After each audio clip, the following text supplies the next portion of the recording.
folks. Happy Friday and welcome to the Freedom from the Press podcast. My name is Jason Robertson and I'm here with my partner in crime, Todd Peterson. Thanks for joining us today, folks. And Jason, I love doing this every Friday. We always say it's our favorite hour until we get to Rumble, and that's our new favorite half hour. But Jason, we've got Kagan Girl waiting in the chat for the show to go live.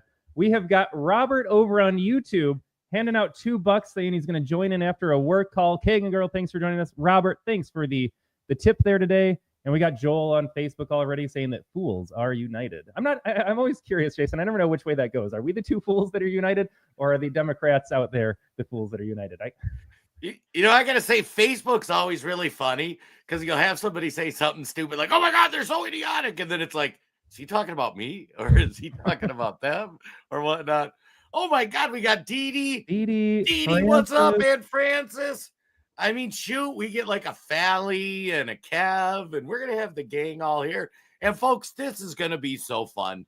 One concept Todd and I wanted to talk about, other than frankly, we love hanging out with people who aren't brain dead, people who want to explore things and talk about things and learn things and share things. And, you know, we see you. We want you to be a part of the community, and we love it. That's part of why we do Rumble. You can subscribe, help support the show. But just hang out with cool people and talk politics and world events. But we also have an undertone. We want to create sometimes content that you can share with people on the other side of your aisle. We all have normie Democrat friends. And right now there is so much bad information about tariffs and what's going on, and Trump's doing this or Trump's doing that. And like, people don't know which way's up. Now, I always make this clarification. The crazy blue-haired cat ladies, they're gone. Like, you can't talk to them. I mean, I have people in my extended circle of friends, even family, that are just like, I call them blue and on. They're so far gone. They're like, Trump's going to open up the concentration camps and he's Hitler. You can't get through to those people, but there's still normie Democrats out there that hopefully a show like this, we can go, oh, wow, here's some historical context. Here's some background. Here's some things that's going on. And you can explain it so that in a way that's not politically charged. I don't know. We'll still end up calling people retards probably, Todd, but we probably will today. I mean, it's inevitable. I think it's happened in every show. And I like to make the point too, Jason, it's not hopeless. I know we look at what happened in Wisconsin's special election last Tuesday. Dems got 55% of the vote. We're never going to change 20% of the country's mind, 30%, 40%. But the good news is we don't have to. So when it seems hopeless, just remind yourself, like, I only have to change a few minds. My neighbor only has to change a few minds. We only need a majority. As long as we keep these clowns in check and they never get power again, that's good enough. I don't know how we share a country forever if it's 50-50 split, but if they never get power again, I can live with that. I've accepted we can't get everyone back into reality. Yeah, and I got to say, as a special treat on the show today, so Todd and I, we're business partners on a project we call the American Tribune. If you look on any of the platforms, the American Tribune's the channel, website, Substacks. Todd has his own podcast. And one of our business partners, Will Tanner. And Todd, I got to say, is Will Tanner one of the most intelligent people you've ever met? I know this isn't saying a lot because our audience listens to us every week, but you combine Jason and Todd and our other business partners behind the scenes, you put all of their IQs together, it doesn't match up with Will Tanner. That's how smart he is. Yeah, I get a kick. Will's fresh out of law school. He probably has enough of a background to be legally defined a historian. Like, we'll talk to him some mornings. He won't be up right away, and he'll be like, I was up late reading this book. And I'll be like, what book were you reading? And it'll be like some book from 1857 that was written by the guy that conquered the Aztecs. And I'm like, what a nerd. But, you know, Todd and I will be here. I call us like the boomer whisperers, so that as Will, he's going to give some historical context to some of this stuff going on with tariffs. And we'll be here to help translate for you. Like, okay, for us simple folk, like, what does this mean? And it's funny, like in our group chats, almost every day, it's like, okay, what does that word mean? And what the heck are you trying to say? I proofread his Substack, which we'll have up on the screen here. And I'm like, yeah, like a lot of people, that's going to go right over their head. So Todd, I think, are we ready to be the Will Tanner, like, Boomer Whispers today? I like that title. That actually could be a spin-off podcast, Boomer Whisper. Right. Yeah. Just explain complex things like I do the Wayne Dupree podcast during the week. And this week when I was explaining tariffs, I said it's kind of like renting a house. We all know you want to own your house because you build your wealth, you have control over it, that sort of thing. That's why you would never want to rent a house. Even if renting is a little cheaper, you'd always want to own a house if you could. Same thing with manufacturing. Our nation wants to own manufacturing because if we're just renting it from China, we're on the hook with China. Like China's our landlord now, essentially. They can cut us off. And plus, that little additional you save, you stop building long term wealth in America because manufacturing jobs used to be viewed pretty positively. Like there was a time where, like, hey, if you worked in the car industry or some of these other meat processing, all that kind of thing, and it's fascinating. Like those used to be like aspired for middle class jobs. Yeah, Kagan girl, you did good. Thank you. The chat seemed to enjoy my descriptions on there, which I apologize. You might hear some of that today. But yeah, Wayne wasn't getting it. He's like, I want my Chinese stuff cheaper. I don't know. So I don't know. part of this, And Jason, I have to own a mistake I made. I'm reading our headline and I spelled tariffs wrong. So, folks, if you need an example of what you're dealing with on Freedom from the Press without Will Tanner coming on board, just understand you're getting typos on basic words. oh my gosh, that's funny. Well, Todd, any other way we want to frame up the episode before we get into it? I mean, I'm excited to get Will on. And folks, I'm excited to, not just so we can all learn about tariffs at a deeper level. We're going to break down some comments about the Constitution. I always love when Dems are like, but the Constitution, as they rip it up every single day when they're in power. It's a fascinating conversation, but also the fact, Jason, I just want to celebrate that we're bringing a business partner on, get to expose the audience to more of what the American Tribune does. And this was always our goal. We wanted to build out lots of different properties and web pages and websites and places for ideas to be explored at different varying levels. Like we've got our level down here, Jason. We got Will's level up here. So just excited for you to meet Will, get to hear about Will, and then find Will's work too. Yeah. And I got to say, before we get into it, we do a bad job of self-promotion on the show and primping stuff, but do us a favor, folks, give us a like, a comment, and a share. Really helps get the reach. If you really like what we do, there's a subscription box you can hit on any of the platforms. Oh, yeah. And we got Paul Reese in the house. I just had a sip. Cheers, Paul. Thanks for joining us. Founder of Split Rock Coffee. Go to splitrockcoffee.com. Todd, do we have a promo code? Yeah, folks, actually, if you go to splitrockcoffee.com today, use promo code TODD10. My mom is so proud of me. I have a promo code now. I made it in life. Promo code TODD10, splitrockcoffee.com. Subscribe and save today and get instant savings again when you drop promo code TODD10. And I will say, too, on the bottom on the scroll, we have a website we set up months ago. We do a bad job talking about it. Handsoffmywealth.com. Folks, if you've looked at your 401k, Todd will do the official read here later, so we hit all the legal stuff. But stock market's going to go through some things. Goldco, one of the big things they do is help you convert your 401ks out of the stock market into precious metal backed securities. So it's a good deal. We'll give you the official spiel later. But if you're sitting there going, man, I need to get my stuff somewhere safer, because it's going to be a little bit of a bumpy ride in the stock market. Well, and Jason, I know this is off track now, but since we're talking gold, stock market crash a little bit here. I was watching a Piers Morgan clip, and I watched it because Cenk Uygur was getting owned by the rest of the panel, and I'm always there for libs getting owned. But one of the guests made a point. She's saying Donald Trump is, yes, the stock market's going down, but it's kind of an attack by Donald Trump on Wall Street, on the elites, on the wealthy, because we are the forgotten middle class. Like, okay, sorry, Wall Street, you mean your values went down a little bit? I'm bringing back manufacturing. I'm bringing back the working class. I support the working class. So the guest kind of framed up the conversation like, yes, I understand you have retirement portfolios. I understand it's not good to watch the stock market, but you look at the inflated numbers of the market. You look at your day-to-day life. Like, I don't care if it's at 40, 45, 50. I'm still struggling to stay afloat, pay my mortgage, find a job, keep my job. My salary is stagnant. So the stock market dipping, I know we want to scream and be like, that's the only metric of a sound economy. But the guest did make a good point, remind everyone, like, there's more to the stock market. And if the elites lose a little bit of money, I'm okay with that if it brings back manufacturing and good working class jobs in the country. Well, and we've made this point repeatedly when we were talking about inflation during the Biden era. The rich were the ones that benefit from the stock market. Like working class people like us, poor people, like you have your assets other than like your house, maybe a little bit in a retirement fund. Like you kind of have your assets in cash and you're spending it routinely, not just living paycheck to paycheck, but paycheck to extended paycheck, like 6 months worth or a year's worth, maybe if you're really in a good shape. So for us, when prices go up, it kills us. But for the elites who have dumped millions into the stock market, when money value goes down, prices go up, stock prices go up. So for them, inflation doesn't hurt as bad because, it's kind of like your house.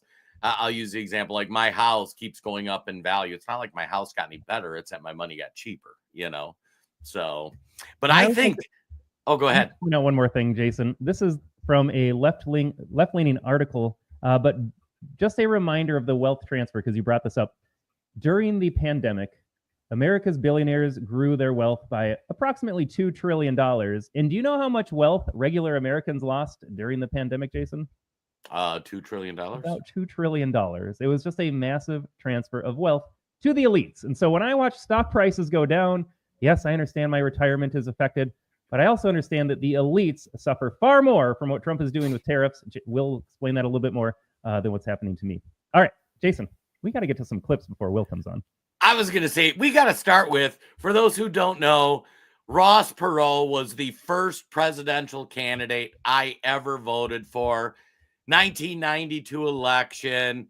I loved a businessman looking at running our country. I loved everything about Ross Perot. And if we're going to talk tariffs, we've got to talk Ross Perot. And I think this guy is Nostradamus if we would have only listened. Todd, anything else you need to say? Yes, I'd like to direct my question to Mr. Perot. What will you do as president to open foreign markets to fair competition from American business and here at home from foreign countries so that we can bring jobs back to the United States? Jason, I watch these older clips I always see on X like videos from high school in the 90s. This is from obviously 91, 92 when he was running for president.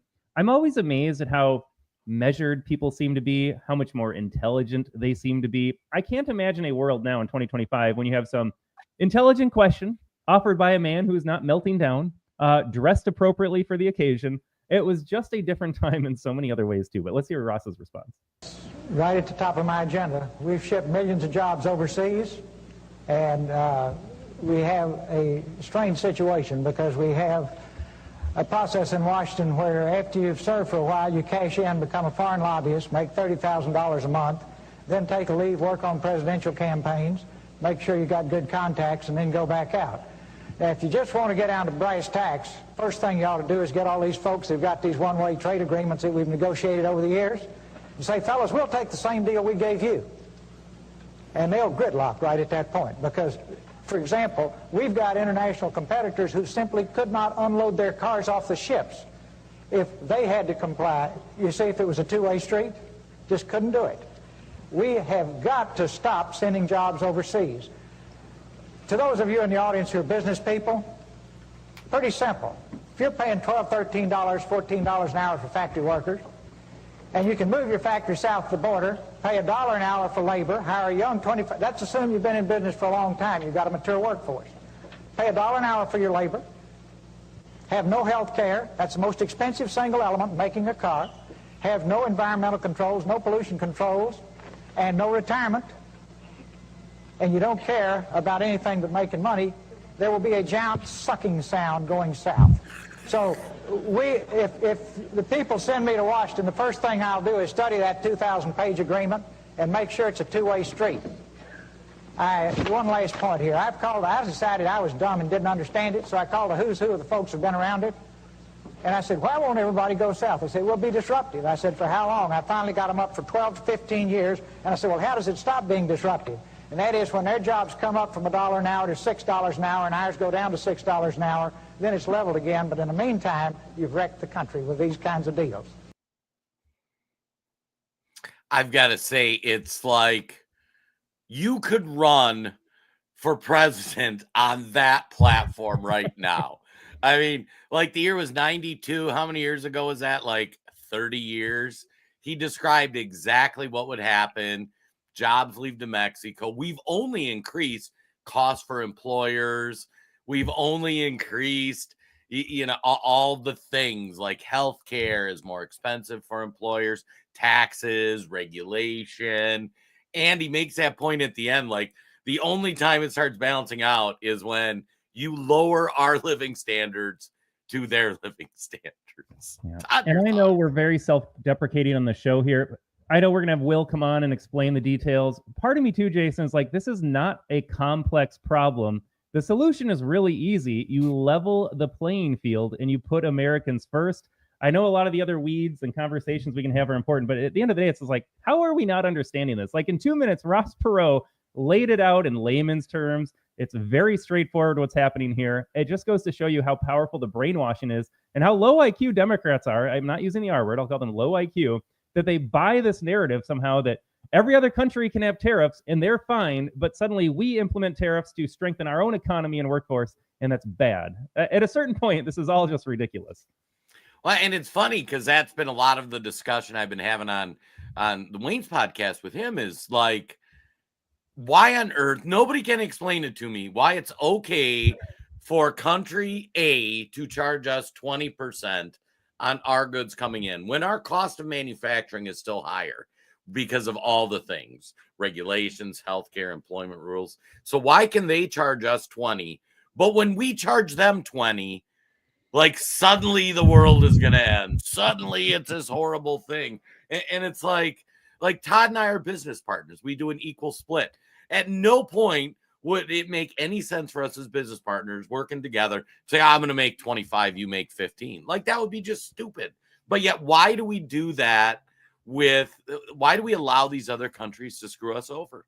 Yeah, and I love the irony in here. It kind of gets glossed over. It wasn't the point of his speech right there. But Al Gore was vice president during this time. Al Gore famously being wrong on climate issues. But did you catch how Ross Perot mentioned that when you send manufacturing jobs overseas, they don't have the same environmental regulations? So all this hysteria about man-made climate change gets tossed out the window when Mexico can produce whatever it wants and dump all sorts of toxic sludge into the environment, because only the environment surrounded by our political border is what matters, apparently. When you do it here, you got to be clean. But when you go ship it off around the world to China and India and Mexico, doesn't matter. Pollute the ocean, pollute the groundwater. Apparently, it's not releasing any more carbon dioxide into the atmosphere. It's just wild stuff, folks. It is also wild when you break this down. And it's funny, too, because, excuse me, Ross Perot resonated with a fair amount of conservatives. And I think he was one of the original kind of MAGA guys without saying it. Like he wanted to bring jobs back to America. He didn't want the giant sucking sound. He wasn't as good as branding as President Trump, but like he wanted those same things. And I think you saw the bifurcation of the Republican Party all the way back then, where there's the blue collar entrepreneur working class wing of the Republican Party. And then you got the rhinos. And I think part of why we've had so much Democrat power over the subsequent 20, 30 years between Clinton's and Obama's and that sort of thing was they really took on that populist movement. Like, let's protect manufacturing and American jobs. And Todd, should we go to should we hear what a young, sober Nancy Pelosi had to say about younger? this? I don't know about sober, but younger. Right. Does China have to go? How much more repression? How big a trade deficit and loss of jobs for the American worker, and how much more dangerous proliferation has to exist before members of this House of Representatives will say, I will not endorse the status quo. As I mentioned, it's about jobs, proliferation, and human rights. And there are those who say we shouldn't link human rights and trade and proliferation and trade. I disagree. But if we just want to take up this issue on the basis of economics alone, indeed, China should not receive most favored nation status for several reasons that I'd like to go into now.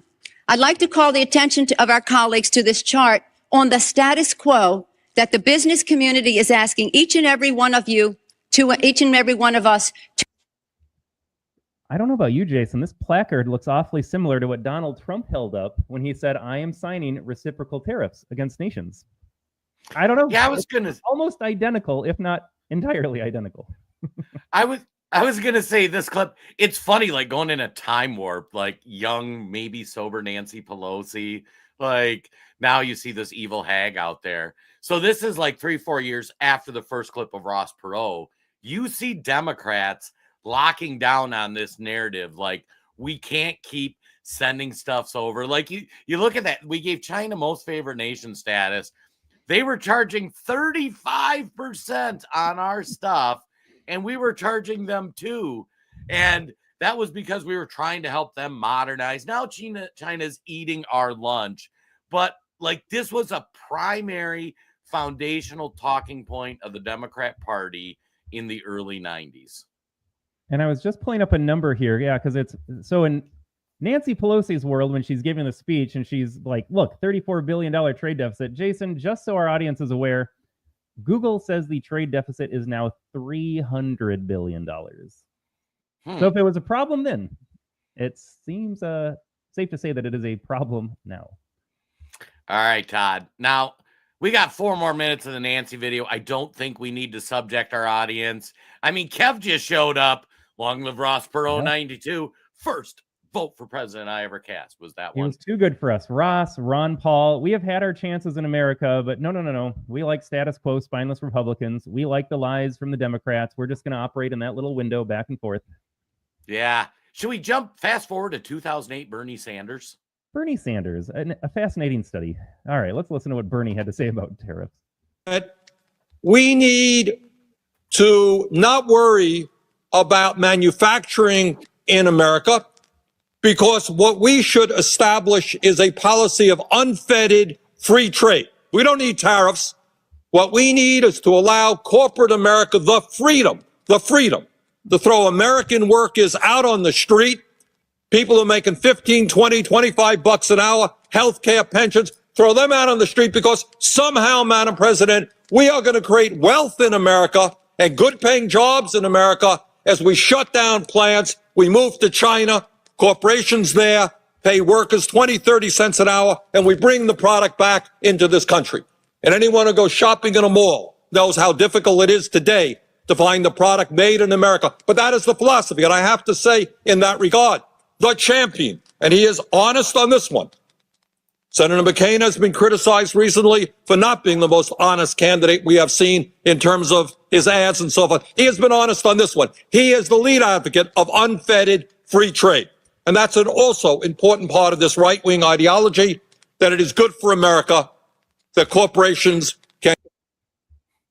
I don't know about you, Jason. Also sounding very Trumpian. So just so I remember, we have Nancy Pelosi. We have Bernie Sanders championing the idea of reciprocal tariffs, recognizing that tariffs are not good for this nation, losing wealth to nations overseas. He's not the only one. Nancy's not the only one. Wouldn't you know, the darling of the left, Barack Obama, said something similar as well not that long ago.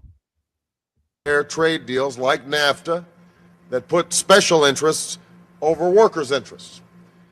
And it's because of this long-standing commitment to working families that I will not sign any trade agreement as president that does not have protections for our environment and protections for American workers. NAFTA needs to be amended. And I've already said that I would contact the President of Mexico and the Prime Minister of Canada to make sure that the labor and environmental agreements are actually enforceable in the same way that patent protections and other things that are important to corporate America are enforceable. Point number 2 on trade.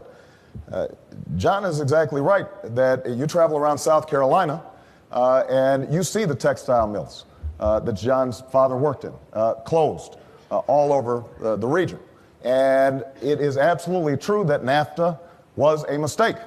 I know that Hillary, on occasion, has said that this was, just last year, said this was a boon to the economy. I think it has been devastating because our trade agreements did not have labor standards and environment. All right, I can't deal with the lies anymore. Barack championed everything he's railing against right now. We know Democrats lie. This is what they do. As Richard points out on Facebook, amazing support of tariffs, typical them, the ultimate hypocrites. And then calling Nancy Pelosi a con woman liar. Yes, there is plenty of that. And then Kev points out too, folks, this is endless. We could do an entire episode on Dem hypocrisy over tariffs. Schumer clip from the same era as Pelosi floating around. Yes, that's there as well. It is astounding that your normal Democrat voter, your brainwashed NPC family member or friend, would have supported this just enthusiastically a decade ago saying, yes, Barack is right. NAFTA is an awful deal. Pelosi's right. We need to have reciprocal tariffs with China. And those same people today are screaming at Donald Trump for actually following through on the promise that these people pretended to care about. I gotta say too, it's funny. Like on my personal Facebook page, as I'll share videos every now and then just to needle people because I think it's funny. And I'll get, I'm friends with like very far whack job lefties, and they'll be like, "Oh, this is so bad," blah blah blah, and then I'll drop one of these clips. And I'll be like, "Are you saying they were wrong?" Well, no. Trump's doing it wrong, and I'm like, okay, so you're not. So you're not saying it's wrong. Like they're just having this mental breakdown where they're like, and if you think it was a beautiful, intelligent play by the Democrat Party, where coming out of that pivotal moment in the 90s, where you had this populist movement for the blue collar worker, kind of led by Ross Perot, and the Democrat Party, who doesn't really stand for anything. They leaned into it hard. They sucked up a lot of the blue collar workers and laborers and that sort of thing, selling them all these bill of goods. And now you got Trump doing it, and they will refute all the ideas they used to have with no issue. They won't even come out and say like, yeah, I changed my mind. It turns out we really need cheap stuff from China. They'll just act like it never happened. And they're going to count on low information voters to continue to support them, which is why we always say, share this content, especially maybe with somebody you might not politically agree with. Let your normie liberals, not blue-haired cat ladies, let your normal liberal leftist explain how this makes any sense. Like, how do you rationalize this? Barack was wrong 10 years ago. Bernie was wrong 15 years ago. Pelosi was wrong 30 years ago. Like, make it make sense.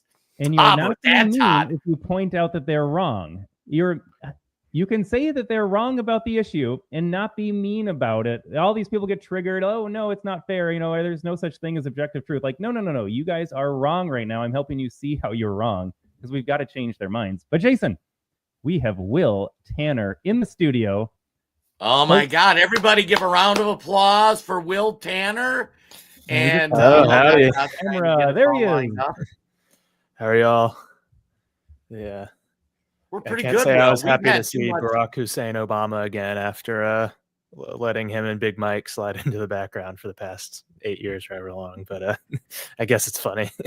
All right, well, maybe that's first two questions. One, is Big Mike really a man? And two, are they going to get divorced? First off, I think Bridget McCrone is the one who's more likely on that front.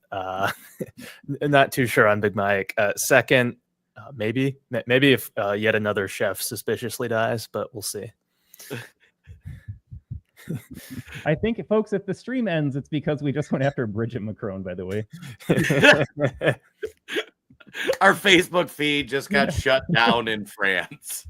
All right. Kev over on Rumble says, hello, Will. Kagan Girl over on Rumble says, welcome, Will. Yeah, Will, excited to have you on here. We were given a little bio before you hopped on, but maybe this is a good time for you to share a little about yourself and kind of the properties that you're working on at the American Tribune. Yeah, so I think I've appeared on here once or twice before, but it's been a while. I do most of our article selection for our main site, and then kind of my two big things outside of that are Twitter. I post far too much on there and spend far too much time on there. That place is just a time sink.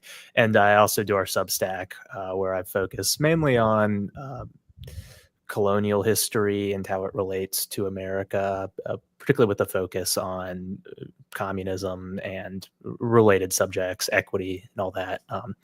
And just how it has destroyed a lot of places, both in the West and in Africa and in Asia, and how the places that have succeeded have rejected it. So stuff like that. Yeah, I got to say, Todd and I framed it up that, and Will doesn't wear a hat. And I got to say, Will might be more bald than me, too, as an old man. I got a pretty bad widow's peak going. So Todd and I framed it up at the start. You are like our smartest business partner. We said, like, if you take all of us combined, we probably have a lower IQ than you. And our main job is to be the boomer whisperer so that we can make these complex theories that Will's explaining, like, applicable to normal crowds. And yeah, so that's what we're here to do. And we wanted to take a little different perspective on this tariff thing, because like we just broke down the first half hour where like, hey, this was a very popular thing. Ross Perot talked about it. Democrats talked about it. But we wanted to kind of dig into like history, and that's your thing. And I described how, like, I'll talk to Will in the morning, be like, I was up late and he was reading some textbook from 1852 till 2 a.m. And I'm like, what's wrong with kids these days? Yeah. But also, y'all, it's funny because I'm terrible about typos. So they'll always be like, is this a word or did you just misspell something horribly? And it's always like 50-50. So they help with that as well. It's a big issue. The ideas are always strong. And Will, I own my own typo on tariffs. I know that there's 1 R and 2 Fs, but if you look at our headline today, that is backwards here. So we're in good company, folks. The American Tribune focuses on ideas, not spelling, apparently. Will, you know, if more people subscribe, we can hire a proofreader. So Yes, like, go down, hit the subscribe button. Get some gold. So help us hire a proofreader, please, for the love. Will, this is my big question for tariffs. So I am wondering, I see lots of comments online about this. If other nations have tariffs, they implement tariffs against us. Those countries seem to be doing just fine. What's the fear about tariffs when America does it? Is it suddenly bad when America does it? Are we the example where if we try it, something will go wrong? Help me understand why I should get mad about Trump's tariffs all of a sudden. Yeah, so people have forgotten this, which is ridiculous because it's a big part of American history. But America became what it is really thanks to tariffs. First, it was called the American system, and that was started by Alexander Hamilton near immediately after the Revolution, but really when he was Secretary of the Treasury under Washington. And all the succeeding presidents followed pretty much the same path on that front, including Jefferson, who claimed to hate tariffs, but then once he was president, decided they're pretty cool, and then went back to hating them after he was no longer president.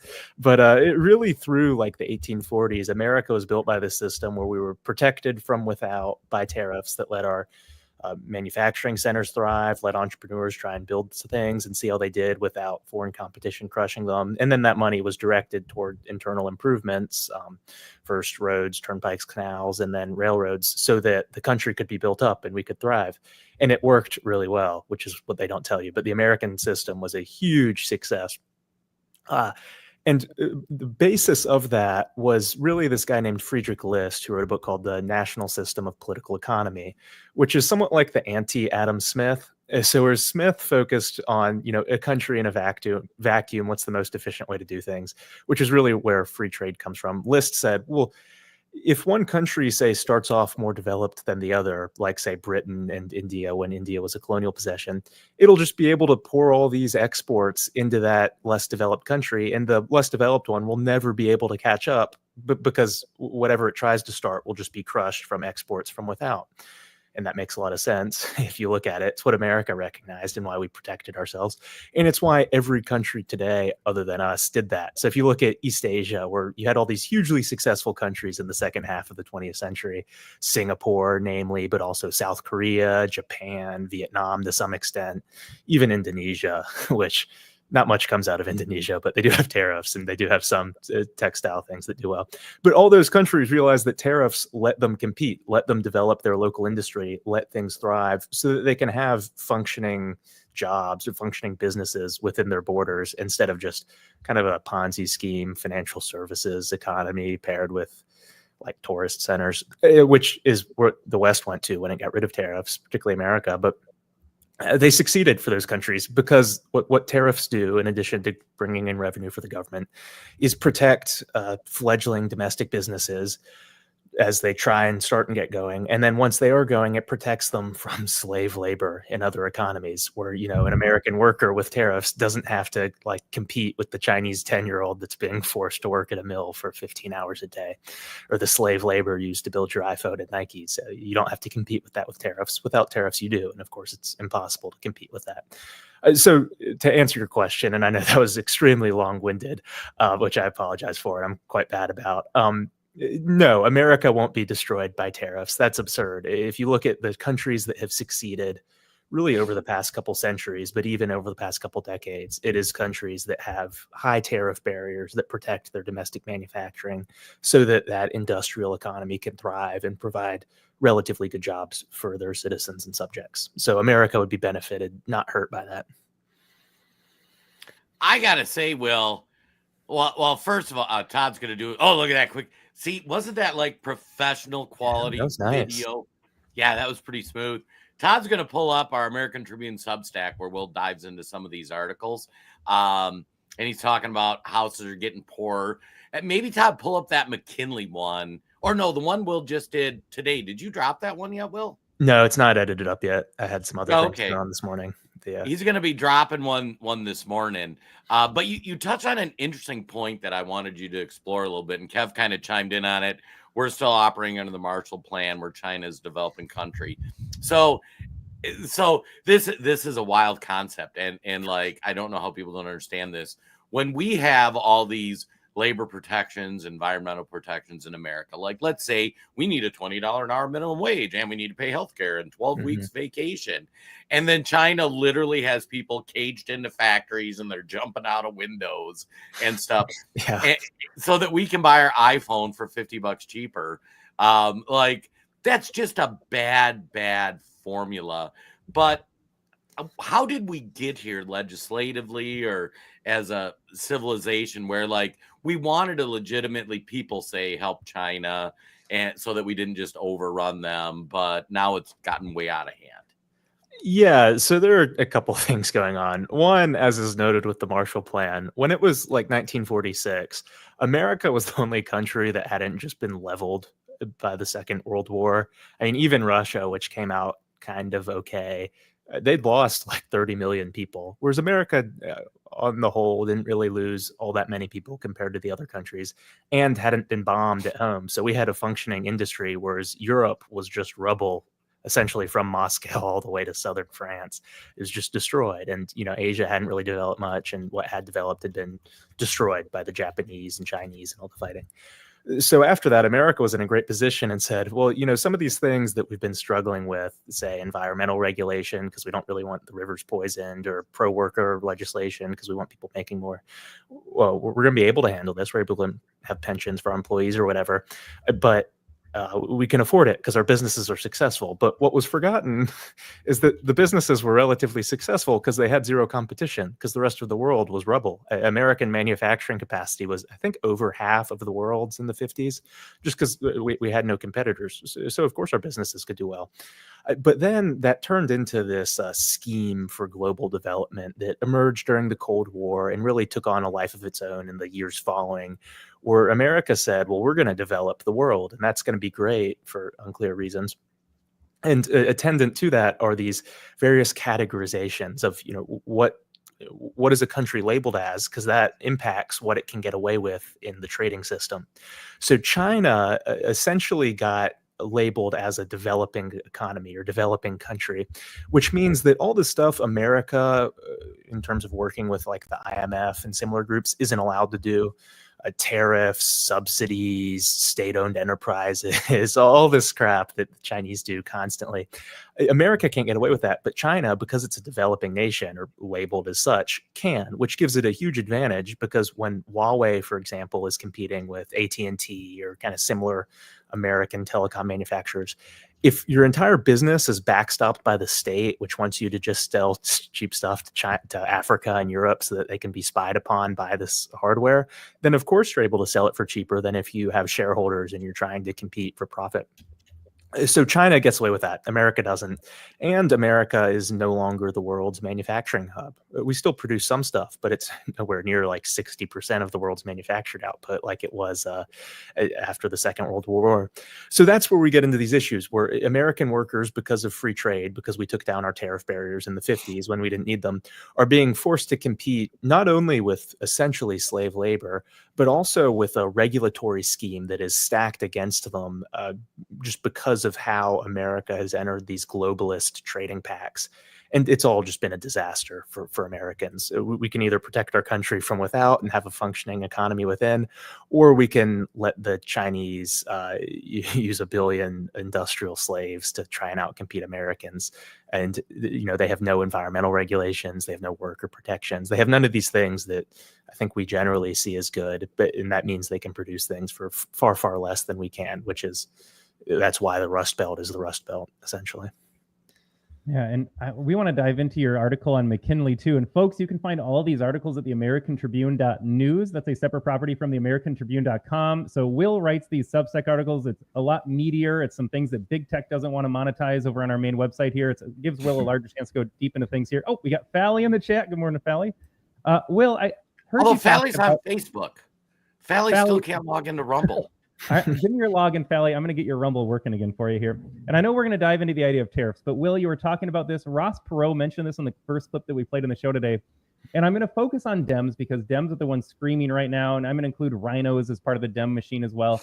Here they are supporting slave labor, whether it's the Chinese kids, whether it's the Mexicans and the Hispanics that we import from our open border. They don't care about the environment is what I hear you say, because it matters in our country, but suddenly you can produce things overseas without the environmental regulations. You can dump your toxic sludge wherever you want it when you produce things. Is it safe to say that that is all just a scam as well? I hear them profess climate change is man-made and it's existential to our survival. Oh, no, we need to pay fair wages here in America. And at the same time, these people are proposing ideas that would allow all of these bad things to happen unchecked in someone else's country. Yeah, exactly. The line is that they don't want to reduce carbon. They just, you're the carbon they want to reduce, which is entirely true, because they're like, oh, well, we need these environmental regulations. You can't own a gas-powered car anymore because that's bad. You need to have this car that runs on batteries. What they don't say is, one, those cars can't really be produced economically in America. You have to make them in China with BYD. And second, all the chemicals that go into those batteries, particularly cobalt, are just mined by child slave labor in these pit mines in the Congo that are the closest you can probably get to hell on earth outside of a prison in El Salvador. So to say that oh, it's good for the environment to do these random things that just dismantle all the big parts of the American economy, from car manufacturing to steel manufacturing to what oil pumping, what refining, whatever you can think of, that's all nonsense, because it's all just done in China and Mexico instead, where they have no environmental regulations. So instead of a relatively clean factory that's producing things for a somewhat higher cost, but that are both quite good in quality and reasonably fine for the environment, instead it's just all these oligarch-owned factories in various hellholes around the world pouring industrial chemicals into all the rivers, all the oceans. That's why there's that great plastic garbage patch in the Pacific. It's why China is running out of arable land or drinkable water, because they've poisoned all of it. It's why Mexico is just a disaster. It's because so much lithium has leaked into their water supply. There's a lot of huge issues that come with economic and industrial globalization that the supposedly pro-environment people just don't think about. It's so funny just hearing you describe it. The United States thinks oh, we're going to be this big, nice country. We're going to help all these other countries develop. But then we just set it up where we are not we need more government regulation, but you don't want your production to destroy and demolish your country and your drinking water. There is a point where you find that fine line, but we don't even really care about it in America, which is fascinating. But one thing I want to transition to, so once again, Will's been talking about tariffs for up to a year. Yeah. Before Trump even did it on his Substacks and on his podcasts and whatnot. And one of the pieces that really resonated with me was how McKinley's tariffs saved America. And one of the first things Donald Trump did when he was president was reinstitute Mount McKinley. And I think there was more to it than just we shouldn't rename the mountain. McKinley is one of those forgotten presidents that really did some cool stuff. So if you had to boomer explain to some of us, what McKinley encountered and what he did and how it helped save America, you actually did a 3-part series where you were this was a scenario. This is how Trump could approach it. This is the solution. It was really a great series, but can you kind of give us an overview on how all that works? Yeah, so America was in an interesting spot in 1890, which is shortly before McKinley became president, but when the McKinley tariffs were instituted by Congress. And what had happened was the American system, which was, as I mentioned earlier, this combination of high tariffs paired with internal improvement and kind of otherwise limited economic regulation, had really built America into this behemoth. It was hugely prosperous. People wanted to come here. Things were getting done in America. But then, because of the Civil War and kind of related things, the parties changed where the Republican Party was in charge, and the Democrats and Whigs who had existed before were either sidelined or non-existent, which sounds good because we're Republicans now. But the problem was that the ideology motivating the Republican Party of, say the 1860s, 1870s, kind of into the 1880s, and also the Democrats adopted this, was liberalism, which amongst many other things meant a hostility to tariffs. And so at the time when America had been built by tariffs, they said, well, we don't need these anymore. We have, mills in Massachusetts that are producing textiles. We have coal mines. We have steel. We don't need these anymore. We're fine. So because of liberalism, really, they got rid of tariffs, or at least significantly decreased the tariff rates. They weren't done away with completely. And they said, as they say now, that, oh, well, that's more efficient. So if things are efficient, they'll be cheaper, which is good for people. What they neglected to mention is that if everything is cheaper because you're dealing with huge competition from abroad, then your workers aren't going to be paid much, because everything in America is privately owned, which I think is good. But that means you have this responsibility to your shareholders to boost equity returns as much as you can, whether through dividends or price appreciation.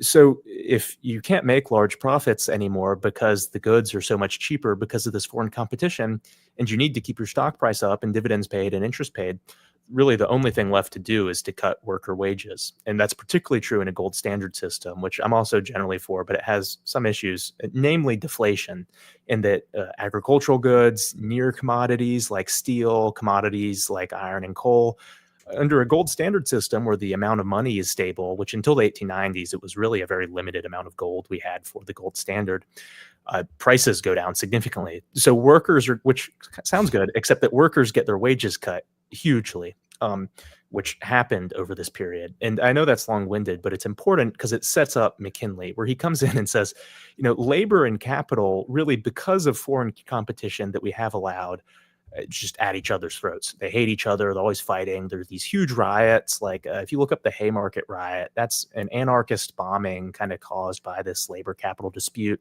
that led to like dozens of people killed, a lot of people wounded. There's just constant industrial fighting going on, where instead of, collecting your wage and having a relatively good life, you're like taking pot shots at your boss from the roof, and he's hiring mercenaries to shoot back at you. It's just a mess. It was a disastrous situation, and it could be fixed, but not ideologically. So McKinley, much like Lee Kuan Yew in Singapore in the 50s, came in and said, we don't need this fighting. We can solve this, but what it's going to require are pretty high tariff rates. So with the McKinley tariffs of 1890, McKinley ratcheted up the tariff rates to about 50% across the board. And there was tinkering with that over the next couple of years. They lowered some and raised others, but it was around 50%, kind of moving forward up until really much later in the 20th century. And what that did was it gave American businesses breathing room, namely ones that produce commodities or near commodities, so coal, iron, steel, grain, were now, because they were somewhat protected from without, where they could be more competitive within America, they could raise wages, which they did. And because they were raising wages, and because they were producing so much more, as they had the really space and breathing room to do it, the capital labor tension just dropped dramatically, where you stopped having these fights between capital and labor. You stopped having these massacres on either side. You stopped having these fights over like steel mills. You still had anarchism and socialism, which were huge problems and kind of dealt with by Theodore Roosevelt and others moving forward. But that was very different. That wasn't caused by these economic disputes so much as ideologies coming in from Europe. So McKinley, he for one, made America more prosperous because our businesses did better. But more than that, and perhaps more importantly, he stopped the budding economic civil war from breaking out. He made capital and labor get along a lot better.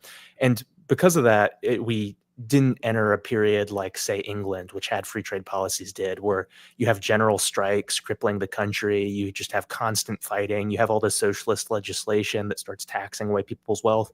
He really avoided a lot of those problems up until FDR, at least. And because of that, America became what it was. So it was really because of McKinley and because of his foresight and because of his courage and willingness to enact these tariffs that America did so well. So he's forgotten now, but I think we really ought to remember him. And Trump has done a good job about promoting his memory. Yeah. One thing that makes me think of as well, Will, and I don't know if you touched on it in your latest piece here. You might have done it in the article, actually. I don't remember here. But what I'm hearing you say is tariffs allow a nation to prosper because it helps their own economy. And up until 1913, there was no income tax. And so I see two benefits to everything that's happening in this system. Number one, workers are making more money, companies are making more money, and the American individual themselves is keeping that money because tariffs are funding the federal government. You mentioned earlier some of the projects that they undertook with tariff revenue. And then that all comes crashing down in 1913 when they introduced the income tax, and now we all see where that played out here. It did not stop at the 1% for the 1%. But tariffs help a nation grow. You can fund a government without any income taxes, so you're kind of doubly prospering as an American citizen under that system. Do you want to touch on income taxes, funding the government, tariffs? Yeah, so this was for a long period, and it's another one of those things that's forgotten now. It was deemed just reprehensible in particularly the Anglo world, so America and England, but also Europe to some extent, to have direct taxes at all, but particularly during peacetime. So the idea that you're going to pry into someone's private life, pry into their resources, and investigate how much they're making in a time of peace, it was just absurd. They saw that as utter tyranny. And that was Tories, Whigs, conservatives, not really liberals, but all the other parties just saw that as horrid and beyond the pale. But you still have to fund the government somehow. You still need a navy, you still need an army, you still need a post office. So what they settled on as being moral and being the right thing were indirect taxes. And now that's taken to mean inflation, which they also saw as terrible and didn't do because they had a gold standard. So what they did was tariffs, essentially, along with some taxes on other things like stamps or liquor or whatever. But really, tariffs were what funded the government. And so because of that, the government was kept small because you can only raise tariffs so much and still have imports or exports. And so at the same time as domestic just manufacturing and everything really is booming, and ever more capital can be poured into increasing that prosperity because there's no taxes siphoning out along the way. The government is funding itself by essentially taxing foreigners, and it just worked really well. But that can only go up to a point. So at the point where the government said, well, we're going to have these whole of society things, whether it's, a pension plan like Social Security that you can't opt out of, or government health care, or, all these things that kind of became part of what the government does in the 20th century. You can't fund those things through tariffs. So tariffs are a limiter where if you want to fund the government indirectly through tariffs and related things, it can only grow so big, which I think most of us would see as a good thing. Whereas if you want to do these huge government things, you need direct taxes, which I think are immoral. So it's the tariff thing plays into the income tax thing, and it's just a very different world in which the government's trying to fund itself through them. And I think a much better one. And it's fascinating that you talk about that because, like most people, if you ever said, like, there was a world where the government only built, like, navies and army, maybe a few roads here and there, and, like, people took care of themselves, and you didn't give 40% of your income to the government through taxes. Like, people don't even know that exists. They think you're, like, making up an imaginary world. So, but my last question for you before we round out the first hour is I want to touch on the piece you're going to release today, later on, depending on how your editing goes and how long we keep you on here. But I was reading it last night, and it's really an interesting descriptive because it talks about England and what happened in England when, like, their manufacturing base was destroyed, and then they never rebuilt it. They never protected it with taxes. And then all of a sudden, they found themselves in these wars they probably shouldn't get involved in. They needed the manufacturing capacity, and they didn't have it. So they had to buy it from us. And then that ultimately ended up just, like, largely destroying the country, not to mention, just like hamstringing them for for generations. And I draw the parallel with America because right now we're leveraged out to the whole world. And in the Rumble Only spot, we're going to start with this video Trump shared on Truth Social today, talking about potentially crashing things so that they can refinance it, that, which I don't know if that's really a thing. But if we end up in like hot conflict with China and we're leveraged out to all these people and we can't manufacture anything other than some specific categories, like, do you want to kind of touch on the piece you're going to be releasing today, kind of how it relates to today? Yeah, so check out the Substack if you want to read it. Just have been working on it, and I try and make sure those are good and kind of all put together before sending them out. So it's just going to take a little bit more time this afternoon, but make sure to subscribe so you get it as soon as it comes out.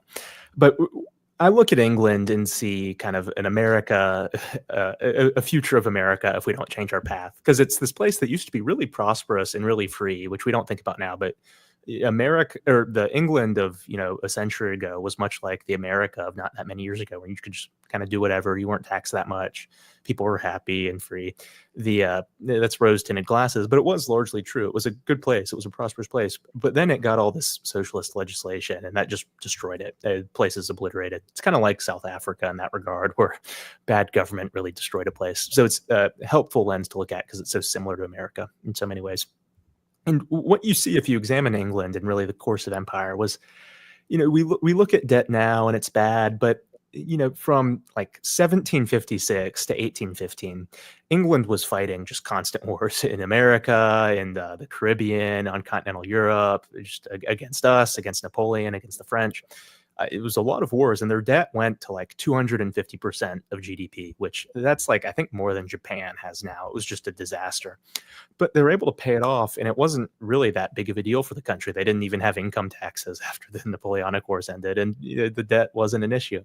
And if you look at why, it's because they had this thriving domestic economy, and they only had that thriving domestic economy because of protection. There was corn laws that kept out very cheap agricultural products so that the farmers could thrive, and there were industrial tariffs that kept out, foreign steel or coal or whatever, so that domestic mines could do well and the miners could be paid a reasonable wage, or domestic steel mills could do well and the mill owners could pay a good wage, and same with textiles and all that stuff, where they saw the ill effects of depression, particularly in prices, and said, well, we can't do that, because even if it means temporarily cheaper goods, people are going to be unemployed and they can't buy anything if they have no money. So what's the point of cotton being a bit cheaper? It's just a mess.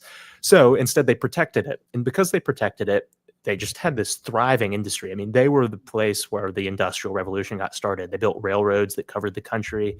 They invented the Bessemer process and had the hugely successful steel mills that made steel a commodity that you could use for things and wasn't just this extravagant metal. All those things you think, the steam engine, all those things you think of, they did it. But then the Liberal Party rose to prominence in the late 1850s, early 1860s. And the Liberals, as I mentioned earlier, are very anti-tariff by disposition. They see it as inefficient, and because of that, bad. It's kind of this airy-fairy world of theory that has no connection to reality, but they hate it because of ideology. So they got rid of tariffs. And once they got rid of tariffs, all that industrial prosperity ended near immediately. And if you look at why, there's this British politician, Leo Amery, who was a friend of Churchill's in like the 1920s and 30s. And he explained it through the lens of the auto industry, which came later, but is very relevant here. And he said, England invented really the consumer automobile. They, of course, have luxury cars like Rolls-Royce and Bentley, but for a time, they had a very successful domestic auto industry. However, then Henry Ford came about, and Ford famously had the assembly line, had the Model T. Cars became extremely cheap. But they were only cheap because America, for one, had a protected domestic market, and two, that domestic market was huge because America is a continent-sized country. So we had 100 million people who could buy cars, whereas England had a few dozen million at most. It was just a much smaller market, and it was unprotected. So the cars from America could pour into England and put its domestic automakers out of business, which the liberals say, well, that's a good thing because it's efficient and cars are cheaper, which I don't really think is true anyway. But even if it were true, it turned into a huge problem for England in World War II, because then it couldn't produce mechanized equipment. They made some planes like the Spitfire, and they made a few tanks, but really for everything else, they relied on America. They had to buy planes from us, they had to buy tanks from us, they had to buy trucks from us, they had to buy cars from us, motorcycles, armored personnel carriers, all of it they had to rely on us for. And because of that, FDR made them pay in gold, and he was kind of skeptical of what they were up to, and Congress went along with that. All of Britain's national wealth was transferred to America in the early years of World War II. Their entire gold reserves, like sitting in Fort Knox, assuming it hasn't been sold, are pieces of 8 that they captured from the Spanish in the 1600s, doubloons that they captured around the same time, gold they took from Napoleon and France, and then, of course, English sovereigns, Britannias, all that. It's all sitting in Fort Knox because we took it from them, really just because they had no domestic industry that could produce these things. So the lesson from that is what I get into in the article. If you want to be a great power, if you want to be able to do things, if you want to be able to fight wars, that requires protected domestic industry that can produce those things. Because civilian industry has military applications, whether it's steel, whether it's cars, all of it. You have to be able to produce it to be able to use it in wartime, or you have to be willing to buy it, which didn't work out for them. So that's really what the article's about, and it's quite important, I think. All right, Will, I appreciate that. I love the comments here. A fount of knowledge. You won over Fally. Fally, don't forget about freedom from the press when you start watching Will Tanner's own podcast every week here. But Will, my last question here. I will forever be jaded with the government school system, having been involved in that for too long here. You referenced at the start, and I just want to get this name out there one more time for our audience. So Adam Smith, I think every school child is aware of Adam Smith, Invisible Hand. I can't help but think, too, that's part of the propaganda where, correct me if I'm wrong, Adam Smith's ideas work very well. Perhaps if we apply that to a domestic economy where we should allow free trade within a single country. Yeah. What was the name of the author you had mentioned, though? Because when we start getting to international trade, we have seen the disastrous invisible hand philosophy play out. And I think you attribute that to liberalism. I would agree with that here. So the brainwashing is complete because you think Adam Smith, free trade, tariffs are bad. That's how we dumb down the American public, the school children. Who was the person that you referenced, the book that you read, talking about the need for tariffs? Yeah, a lot of early Americans talked about it, but the philosopher who wrote a very condensed, good book on the subject that America and other countries adopted most successfully, Japan and Germany, is Friedrich List, and his book is called The National System of Political Economy. And it's really... It and Adam Smith are framed as being competitors. You can have free trade or you have Listian economics, which is essentially updated mercantilism. But really, they worked very well together because, as you mentioned, inside a country, free trade works wonderfully. And that, if Boeing wants to move from Washington to South Carolina because the unions in Washington are just out of control, then it can do so. And I know Boeing isn't great right now, but theoretically. And kind of the same with steel, like Nucor is America's most successful steel company, and it's located in the South, really the Southeast, because it's so much easier to do business than it is in the Rust Belt just because of regulation. So that sort of thing works really well inside countries, but it doesn't work well when the Chinese are subsidizing their steel industry. For that, and for the national competition that comes alongside international trade and international economies, you need protection. You need Listian economics. So it's The National System of Political Economy by Friedrich List. It's really worth a read, and it's what really every country that has become successful has adopted, either knowingly or unknowingly, but generally knowingly. He's a very important man for that reason. Excellent analysis, Will. I got to say, hopefully, as our audience watching is like, we get to chat with Will every morning, and we kind of joke because we'll be like exchanging fart jokes, and then Will will log on and he's like, oh my God, I've got to like deal with these clowns every day. And we're so lucky to have him on our team. I encourage you to check out his Rumble channel, www.theamericantribune.news, where he does these deep dives. It's a little different content than Todd and I with Ranting Boomers, but I think Will did a really great job explaining it. And, here's what I'm getting out of it. Like, historically, you can cite multiple examples. When you don't build your domestic manufacturing base, your country ends. Things go very poorly. And we are in that spot now where, like, Ross Perot framed up in 92, where we've just sent our manufacturing base out and we've added 36 trillion in debt. So it's really bad. We are in a precarious situation. So if we don't find a way to get that manufacturing base back and figure out something with the debt, like, our country's over, whether you like it or not. Like, it's the dude, who's been living on his credit card for 10 years and just keeps opening a new credit card. So we're going to explore more of that on the Rumble only part. Folks, we got to wrap up here in the first hour. Facebook, YouTube. We're going to talk about some things that they're not going to like. We're going to talk about the video Trump dropped on Truth Social. We're going to talk about Will Tanner, one of his favorite subjects, South Africa. There was the Democrat who came out and said, we need a constitution more like the South African Constitution. We can't talk about that on YouTube and Facebook. That's why we go over to Rumble. That's why we're building a community over there. So I'll let Will wrap us up, but we're going to take a 60-second break. We're going to be over on to the after hours section on Rumble. Todd, we should make a shirt like that. Like, welcome to the after hours section. So Will Tanner, why don't you take us out of here before we flip to the Rumble side? Yeah, thanks for having me on. If you are wondering what's going on with Trump's tariff plan or wondering what he's doing, why it could be beneficial, I'd really recommend you check out the McKinley article Todd has pulled up. This sort of thing has saved America before, and I think will save it again. And that's what I explored in that 3-part series. So I tried to make it short, tried to make it condensed. It's worth your time to read and check out, and hopefully subscribe to the Substack, because I think that's what Trump is going for. He's indicated that he is, and it's going to be hugely beneficial for America if he can pull it off, which I really hope and think he can. So again, thanks for having me on. Thank y'all for listening. I appreciate it. All right. Thanks, Will. All right, folks, we are back in 60 seconds.